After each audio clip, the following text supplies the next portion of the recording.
Assalamualaikum warahmatullahi wabarakatuh. Salam sejahtera buat kita semua. Semoga diberkahi umur yang panjang dan kesehatan oleh Allah Subhanahu wa taala. Amin amin ya rabbal alamin. Di sini ketemu kembali bersama saya Mas Rian di channel YouTube saya Rian82. Kali ini di video saya kali ini membahas perihal malam satu suro ya teman-teman. Dimana malam satu suro itu banyak orang yang mengatakan tidak boleh keluar rumah. Emangnya kenapa kalau malam satu suro itu? Apa masalahnya? Kenapa sampai tidak bisa keluar rumah? Nah, jadi kalau ada keperluan kita nggak boleh keluar rumah, kan gitu teman-teman. Di sini banyak paranormal yang salah mengartikan. Boleh-boleh aja keluar rumah, nggak ada masalah, dengan catatan tidak boleh bepergian jauh-jauh atau di tempat-tempat yang sakral. Kenapa? Karena malam satu suro itu hawanya panas, auranya panas, dimana para makhluk-makhluk sakral banyak yang gentayangan, terutama benda-benda pusaka yang ditinggalkan tuannya atau pemiliknya yang sudah tidak ada. Benda-benda pusakanya seperti keris atau tombak yang tidak terurus teman-teman. Nah, di situ banyak yang berkeliaran.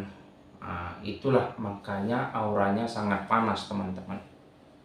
Jadi tidak ada masalah sebenarnya dengan malam satu suro ya teman-teman ya. Nah, saya pun di saat bulan suro sering kok kedatangan tamu yang tidak kasat mata. Banyak benda-benda pusaka yang minta disempurnakan, dalam arti kata minta dimandikan, dibersihkan.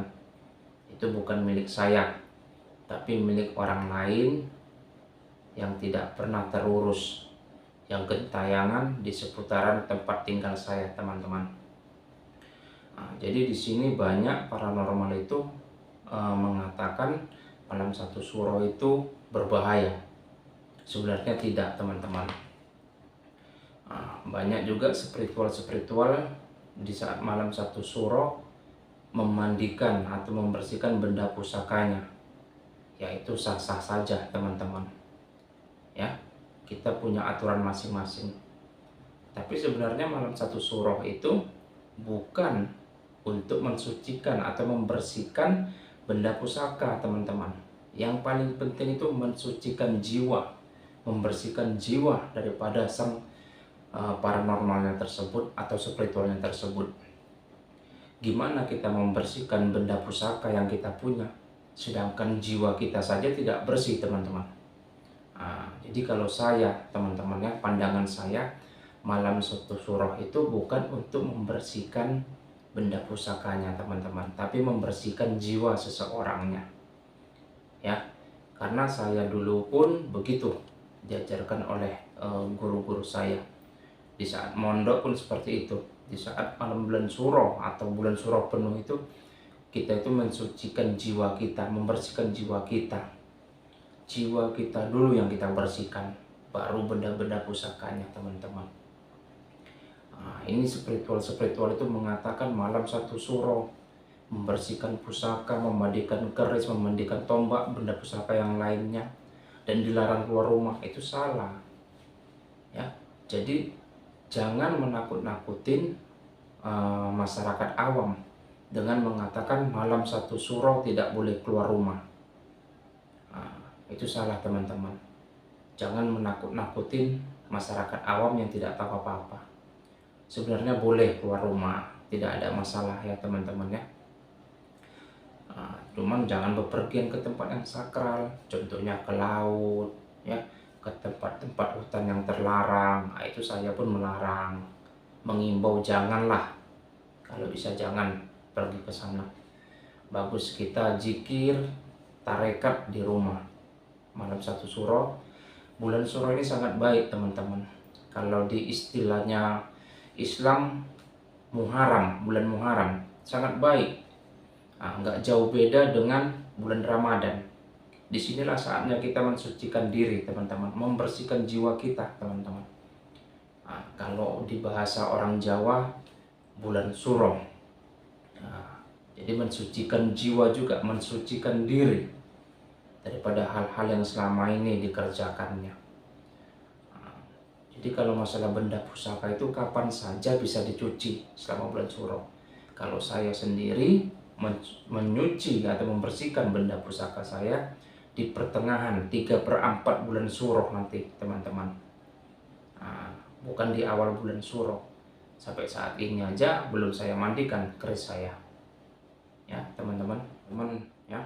Alangkah baiknya di malam 1 Suro itu kita membersihkan jiwa kita, ya, bersyukur atas apa yang kita dapat, bersyukur atas apa yang kita terima, rezeki yang kita dapat dari Allah Subhanahu wa Ta'ala.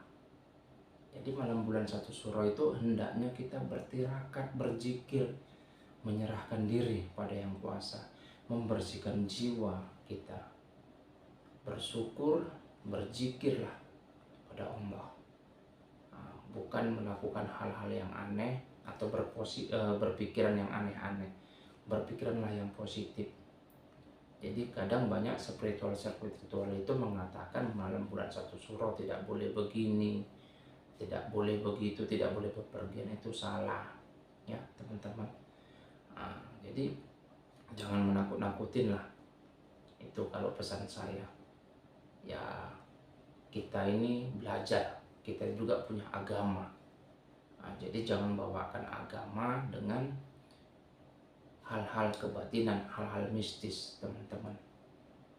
Jadi kita beragama, serahkan sama Allah Subhanahu wa Ta'ala. Semua bulan itu baik. Bulan Suro, bulan apa segala macam itu baik. Ini kalau di bulan Islamnya bulan Muharram, sangat baik, teman-teman. Seperti bulan Ramadan, marilah kita mencari berkah, mencari karomah dari Allah Subhanahu wa Ta'ala dengan cara berzikir setiap malam, berpasrah sama Allah Subhanahu wa Ta'ala. Moga-moga di bulan Suro ini kita mendapatkan hidayah, mendapatkan karomah dari Allah Subhanahu wa Ta'ala, teman-teman. Bahkan saya di malam bulan 1 Suro, ya, banyak kok kedatangan tamu-tamu sakral, ya, yang minta dibersihkan. Tapi semua saya tolak. Saya suruh sabar. Kalau kalian mau dimandikan, dibersihkan, disucikan, tunggu, saya bilang. Mereka nurut. Itu bukan benda pusaka yang saya miliki. Itu yang berkeliaran. Bahkan ada orang yang minta tolong mas, sucikan mas, bersihkan atau mandikan keris saya. Nanti saya bilang di 3/4 bulan Suro. Kalau untuk saat ini saya belum berani, diri saya sendiri masih kotor. Jadi semua spiritual itu jangan dikendalikan oleh benda-benda pusakanya. Kacau kita nanti. Jadi benda pusakanya yang kita atur, yang kita kendalikan. Jangan dibawahkan hawa nafsu, teman-teman.